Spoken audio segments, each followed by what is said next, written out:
Just when I thought Gen Z couldn't get any more awesome, you guys managed to shatter my expectations once again. You see, quiet quitting was pretty cool. It was an alright solution to deal with the sheer toxicity of the modern workplace and the entitlement of these snowflake employers who expect maximum effort for minimum wages. But it turns out we can do better than that. Why go quietly into the night when you can loudly take the fight to these entitled snowflake employers? Gen Z just evolved quiet quitting into loud quitting. Look, Veronica, I'm gonna need you to stop telling everyone about loud quitting, okay? Wait, why? Because it's a danger to the company. But I think it's more dangerous to exploit and treat the employees that are the foundation and literal backbone of the business like they're disposable. Okay, well, did you know that this is costing the global economy trillions? No, well, maybe corporations should stop prioritizing profits at the expense of the people who generate them. Am I right? Okay, you need to stop saying, hey, yo, I quit! And I'm not putting in my 2 weeks. I want everybody to know. Also, CJ, you're the worst manager in existence. God, are you filming this? Sit down, sit down. Yes, woo, woo. I'm so proud. Gen Z has often been ridiculed by delusional boomer farts for being the quote-unquote TikTok generation. Unfortunately for them, their inability to understand TikTok and modern technology as a whole has now really come back to bite them in the ass. You see, employers have been abusing people and treating them like trash since forever. And in the past, they generally could get away with this. Unfortunately, though, they messed with the wrong generation. Gen Z, being the most social media savvy generation, have figured out that in this day and age, anything and everything can be recorded. And this includes the unethical scumbag behaviors of these entitled snowflake employers. And they're putting them on blast for millions and millions of people to see. Yeah, good morning. How are you? Good, how you going? Good. Yeah, I just wanted to give you a call and let you know I want to give him my 2 weeks today. Okay. And yeah, that's pretty much it. Okay. Can I ask why? Or? Oh yeah, I'm just gonna basically work on my own startup company that I started full time now. So I think it's the time now for me to just take the chance and go for it.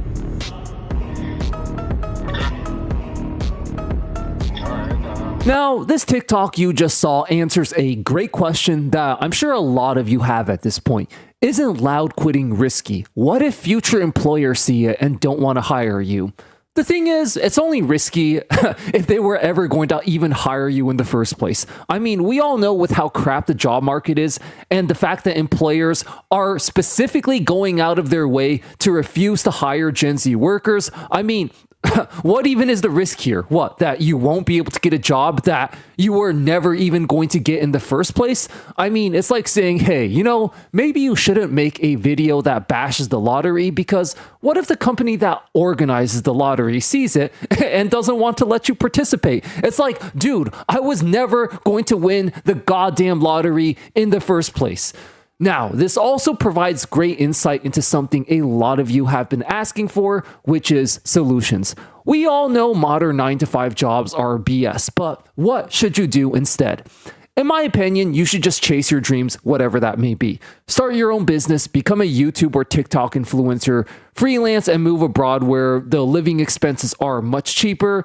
Yeah, it's hard statistically to make it this way, but it's statistically just as hard to get a normal 9-to-5 job now too. So if you're going to be faced with long odds either way, might as well go for what's going to make you happy and pay you enough to eventually escape this BS system. Instead of trying to play this rigged game and participate in this broken system, go out and change the game. Start your own businesses and build a better world instead.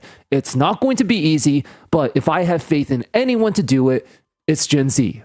Now, at this point, you might be wondering, loud quitting sounds cool and all, but has this actually worked? Has this made any practical real-life difference?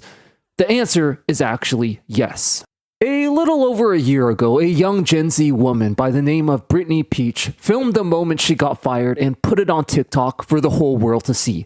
The video went viral, amassing nearly 3 million views on TikTok, with thousands of people in the comments blasting her horrible employer. The fallout and public perception of the company got so bad that the CEO was forced to go on Twitter and publicly apologize. By the way, it was the most horrible, pathetic, PR-generated attempt to amend their image ever. I mean, this guy literally tried to compare the situation to Chris Paul not being a good fit for the Phoenix Suns. And as someone who has actually played ball overseas, this dumbass CEO doesn't even understand basketball. And they say these CEOs deserve their success because they have higher IQs and they're smarter than the rest of us. Yeah, this guy single-handedly disproved that notion in one pathetic attempt of a sports analogy. 3 days ago, on Friday, I quit my job. I did this with no backup plan, amidst a recession, planning a wedding, and an out-of-state move. Now, I need you to know that I'm not a rash decision maker. I'm actually kind of the opposite. I'm kind of the person who thinks deeply, carefully about every little thing and has a backup plan for my backup plan's backup plan. This was definitely not a decision that I made in one day overnight, but this job was not serving me anymore, and I did what I had to do to put myself first. I woke up today with a weight off my chest, and I didn't totally understand what that meant until now. I thought it was kind of metaphoric, but man, is it real. For the first time in a long time, I feel stillness in my chest. There's no tightness, no elevated heartbeat, no struggle to breathe. I feel nothing. I just feel peace and silence, and I don't know what tomorrow's going to bring, but I invite you to come along for the ride. Had an interview with 5 guys, and I'm speechless. For context, this was for their new opening in November, and I wanted to know if everywhere is the same, because it sounded stupidly unreasonable. So we were having a presentation of 30 minutes about the job, the place, and the policies. 40 people in the room, the hours, the salary, the responsibilities, all the minimum expected. But the policies were where all the sauce came. They told us what to wear, how to wear it, and where to buy it. From socks to belts, only providing the one cap and one polo. No long hair untied, understandable. No facial hair over 2 millimeters. No offensive tattoos. No piercings, no nail polish. They joked that you could have your nails done on your off days. Literally treated us like a sim. Their excuse was that they did not have a marketing department. So the workers were the marketing, but the salary wasn't making up for all the BS. Is everywhere like that? You know, something I always found very odd is that for some reason, we're real quick to label people, individual human beings, as entitled when they don't want to go above and beyond working for dogshit wages and terrible working conditions. But when corporations pull crap like this, we kind of just accept it as how things are. For some reason, this stupid ass backward society just accepts it when corporations act like the whiny, entitled snowflakes they are. It's like corporations are just entitled to being entitled. I mean, some weird entitlement inception going on here. Now, before we continue, let's quickly look up the definition of entitled itself, as it's important to clearly define what terms mean. According to the dictionary, the word entitled means believing oneself to be inherently deserving of privileges or special treatments. Now, going back to that Reddit post you just saw, you can't tell me that this isn't literally, to the word, how that employer is acting. They want to pay you a BS low minimum wage salary as a fast food worker, but they want you to be responsible for handling the marketing as well, since they're too lazy and entitled to hire their own marketing department. I mean, if you want to hire someone to do your marketing, you need to hire a professional who specializes in marketing and pay them accordingly. I mean, expecting your fast food workers who didn't sign up for nor are getting paid for doing this shit to do your marketing for you is the literal definition of entitlement. Again, let's review the definition of entitlement according to the dictionary itself. Believing oneself to be inherently deserving of privileges or special treatment. Now, Tell me this isn't exactly how these jackass employers are acting these days.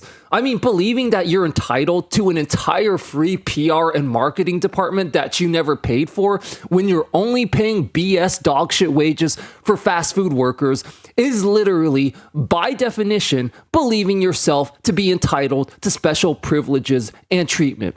Employers are the true, lazy, sensitive, entitled snowflakes here, and Gen Z is doing a great job exposing this corporate scum. Now, if you thought the job itself was bad, employers are even bigger, sensitive, entitled snowflakes when it comes to the hiring process. Because you see, I'm pretty sure you've all experienced this at some point, and this comment right here puts it perfectly. They want a 20-year-old with the work ethic of a 30-year-old, the maturity of a 40-year-old, the experience of a 50-year-old, who will work for the salary of a 10-year-old. Again, this is something we've all experienced these days, and just goes once again to show how lazy and entitled these snowflake employers and corporate chills are. I mean, we've all noticed this by now. All these so-called entry-level jobs require 5 years experience these days. But do they actually pay you accordingly to 5 years experience? No. They want your 5 years work experience, but they only want to pay entry-level minimum wages for it.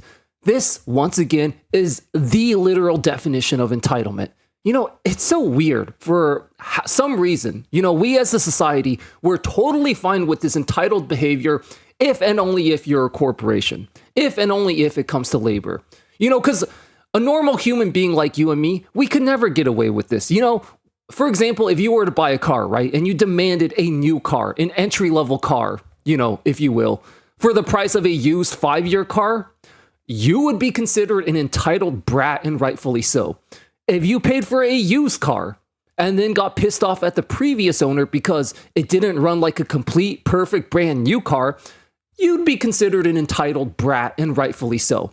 So, can someone please explain to me how corporations demanding 5 years experience for entry-level wages isn't the exact same level of delusional, narcissistic laziness and entitlement? Once again, Gen Z has exposed employers as the true entitled snowflakes. Capitalism goes both ways. You get what you pay for, including labor.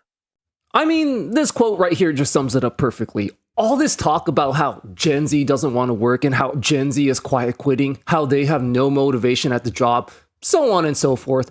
Well, maybe it's time you look yourself in the mirror and realize maybe, just maybe, it's because your jobs suck ass. The pay, the working conditions, the soulless, unfulfilling nature of it all of it just sucks. And this is where free market capitalism works both ways. If no one wants to put in effort for the jobs you're offering, it's purely a supply and demand issue. There's just not enough free market demand and incentive to want to work to put in the effort for the dog shit low wages and working conditions you're offering. Same way that if you create a product that totally sucks ass, no one's going to want to buy it. If you create jobs that are so low paying, unfulfilling, and soulless, no one's going to want to put in the effort to work for you. Now, this did lead me to wonder one thing though. Why is it that the corporate media is so desperate to label Gen Z as entitled snowflakes? And after reading this comment, it all made sense. You get it. The insults they hurl at other people is exactly what's wrong with them. The things they accuse others of doing, negative ways they say others feel and think, is all just a sick confession of what's going on inside of them. They have to throw their inner guilt for it onto others before people notice it in them, because they never take accountability for their crap. I don't know if you're old enough to remember Pee Wee Herman, but whenever bullies would insult him, he would respond, "I know you are, but what am I? I'm rubber, you're glue. Whatever you say bounces off me and sticks to you." He was talking about a narcissist's projection in a comical way. Another tip to know its projection is, the insult will just come out of nowhere for no real rhyme or reason. Nobody asked them their opinion, and out of the blue, they will just start hurling insults at you.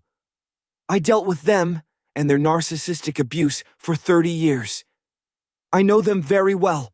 You know, guys, I think I just uncovered the dark, disturbing conspiracy behind all of this and why these scumbag corporations are so desperately trying to frame Gen Z as being entitled snowflakes. You know, I remember when I was a 13-year-old kid and we were playing that Mafia card game where whoever got the ace card was a Mafia member and, would go around killing the others. Now, being a teenager, we weren't really skilled at emotional intelligence, and it was always easy to tell who the Mafia members were because they would immediately jump out the gate and constantly accuse everyone else of being the Mafia before anyone, really even got a chance to discuss anything. It's actually a pretty useful manipulation tactic because when you accuse others of being exactly what you are, they end up too busy defending themselves to expose you for who you truly are. And you can just get away with this crap for a long time. This is exactly what these modern scumbag corporations and employers are doing. They're desperately trying to call you an entitled snowflake to hide the fact that they're actually the biggest entitled, sensitive snowflakes ever. But Gen Z has finally exposed them for this crap. And it's time we stop defending ourselves and shift our attention to exposing employers and corporations for who they truly are, the true entitled snowflakes of the world. It's no secret that modern day employers are a bunch of unethical, worthless scumbags, paying dogshit wages, verbally abusing their young employees, even firing people for having cancer. There's absolutely no limit to how awful they can be. Unfortunately for them, Gen Z has now entered the workforce, and they're the first generation with the courage to stand up to this crap. Welcome to the 3 inspiring ways Gen Z is getting revenge on employers. Number 1, loud quitting. We've all heard of quiet quitting by now, where you do the bare minimum just to get by and collect your paycheck. As they say, minimum wage deserves minimum effort. Loud quitting, however, is the next step in evolution. Why go quietly into the night with a whimper when you can go out with an absolute bang?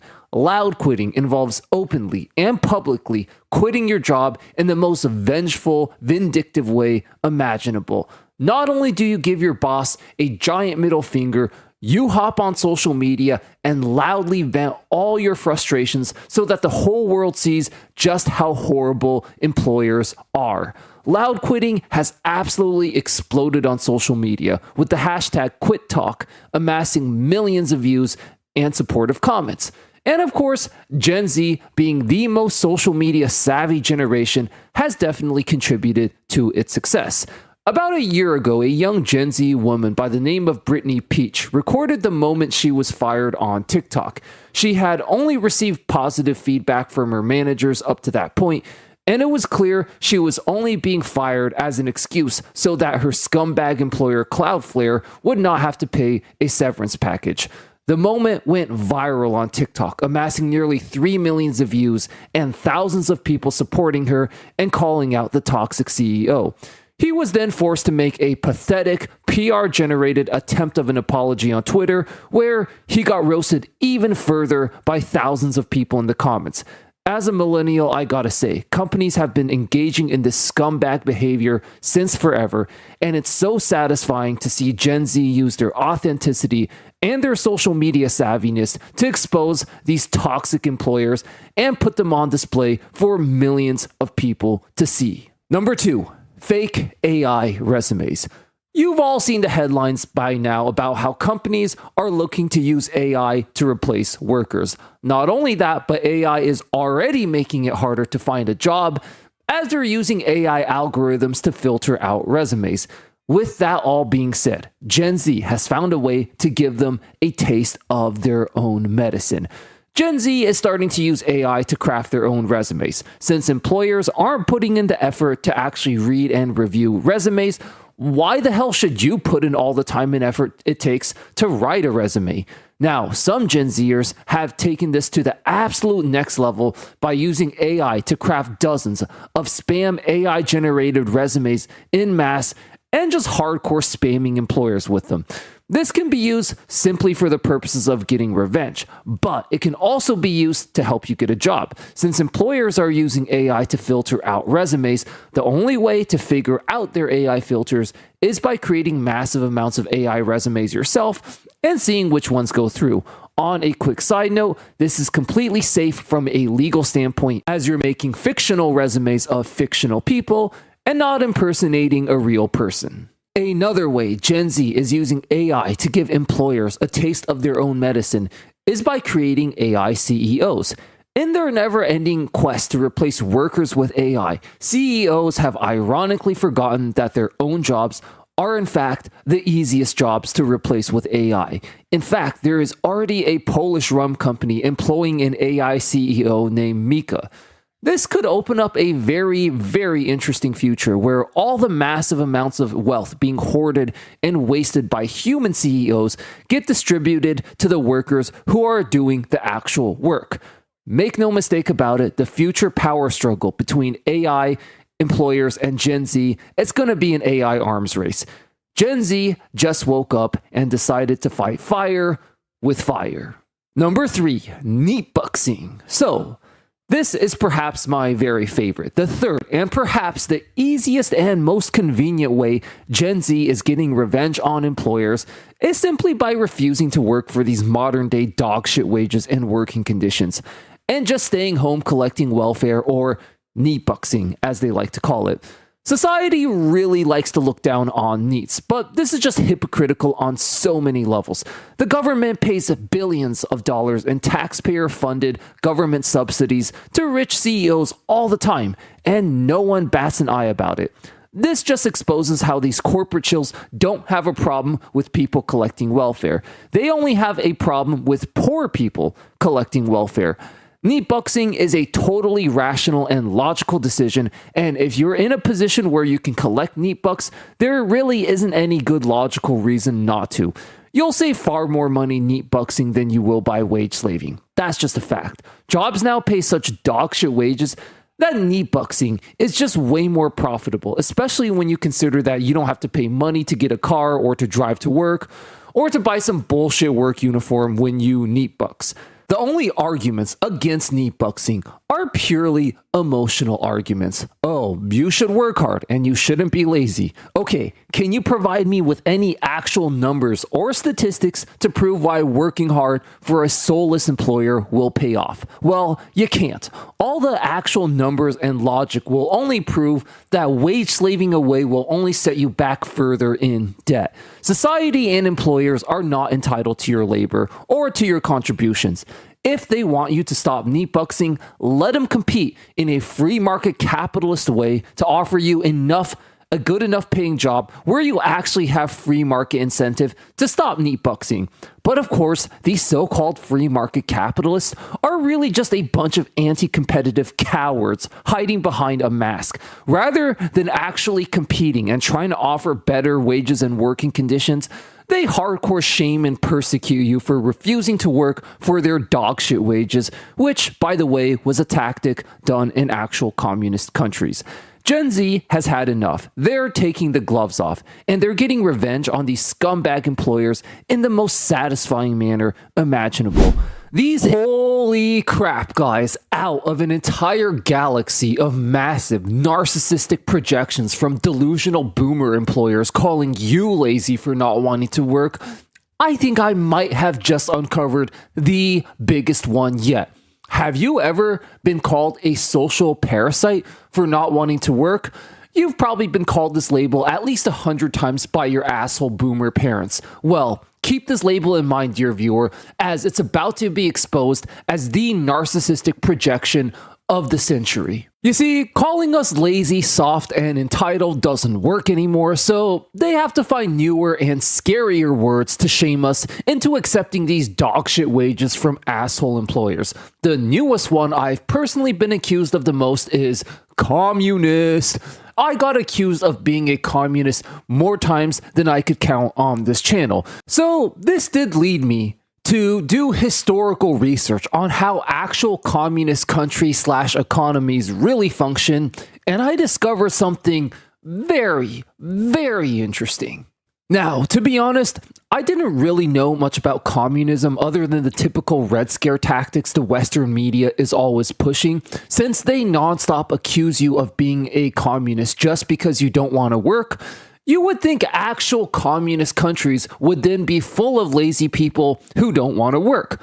I thought this was the case too, and I wanted to go into my research of communism with an open mind. If it turned out that in communist countries you didn't have to work, I was prepared to be a full-on communist. So is that what you discovered, Phil? Are you a communist now? Unfortunately, no. You see, the dark truth I discovered was actually literally the exact opposite. Through the government-planned economy, everyone in communist countries was assigned a job and forced to work. People who didn't want to work were actually hardcore pressured, shamed, and persecuted for not wanting to work. Wow, why does that sound so familiar?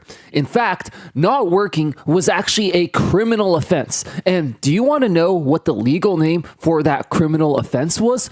Well, here comes the ultimate plot twist. You know how they call you a social welfare parasite for not wanting to work? It turns out the criminal offense for not wanting to work in actual communist countries was called social parasiticism. Literally, almost word for word, the exact same name these asshole boomer employers call you for not wanting to work. You literally can't make this shit up. They somehow actually have the nerve to call you a communist while they're the ones using actual communist tactics and terminology to try to force you into working. This is a whole new level of manipulative, narcissistic projection, even for them. This has to be the GOAT projection by a wide margin. They'll accuse you of being a communist and trying to rob people of their individuality and freedom while trying to hardcore pressure you into wage slavery. And nothing robs you of your freedom and individuality more than wage slaving away for a soulless corpo. They've been calling you a communist this whole time to hide the fact that they're the real biggest, the most evil communist dictators trying to sell your freedom to a corporation for a steaming hot piece of dog shit $7.25 per hour. Now, after I exposed these delusional boomers and corporate shills as being the true communists, a lot of young Gen Z poured into the comments section, further exposing their shameless communist propaganda. One nice thing about our community is that we have viewers and subscribers from all over the world. A lot are from Eastern Europe, where communism has a long and dark history that still affects people today.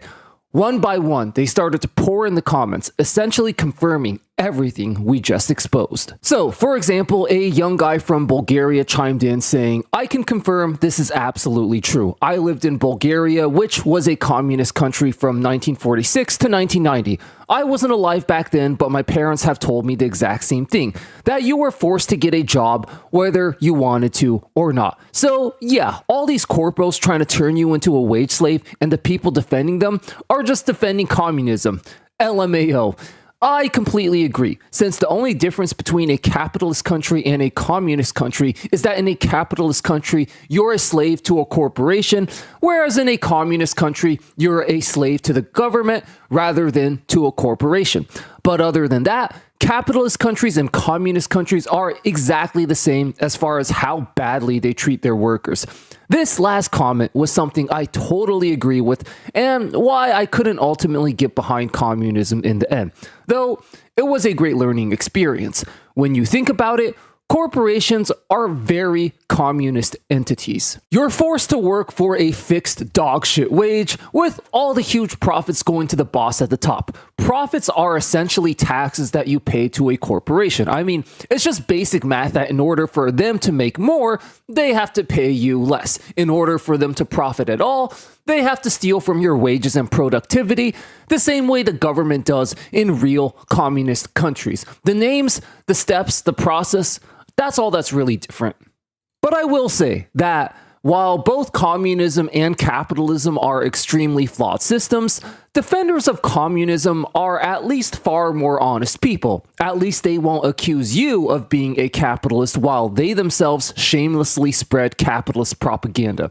But anyways, if you've ever been called a communist or a social welfare parasite for not wanting to work, you now know the real truth behind it. These delusional boomers and corporate shills trying to hardcore shame and persecute you for not having a job are literally doing the exact same thing they did in actual communist countries. And somehow they have the nerve to call you a communist while they're the ones using actual communist tactics and even communist terminology.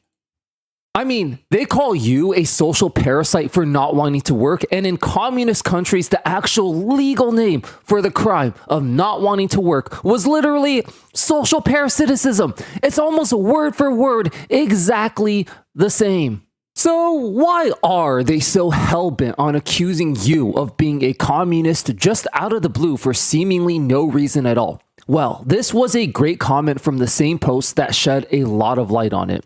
You get it. The insults they hurl at other people is exactly what's wrong with them. The things they accuse others of doing, negative way they say others feel and think, is all just a sick confession of what's going on inside of them. They have to throw their inner guilt for it onto others before people notice it in them, because they never take accountability for their crap. I don't know if you old enough to remember Pee Wee Herman, but whenever bullies would insult him, he would respond, "I'm like rubber, you're like glue. Whatever you say bounces off to me and sticks to you." He was talking about a narcissist projection in a comical way. Another tip to know the projection is the insult will just come out of nowhere for no real rhyme or reason. Nobody asked them their opinion, and out the blue, they will just start hurling insults at you. I dealt with them and their narcissistic abuse for 30 years. I know them very well. Communism aside, another common insult they constantly hurl at Gen Z and young people who don't want to work is, "You lazy, entitled snowflakes." It turns out this is just another sick narcissistic projection, as when you look at their behavior, employers are the true spoiled, lazy, entitled snowflakes. And we further expose this in this video right here. Check it out. I'll see you there.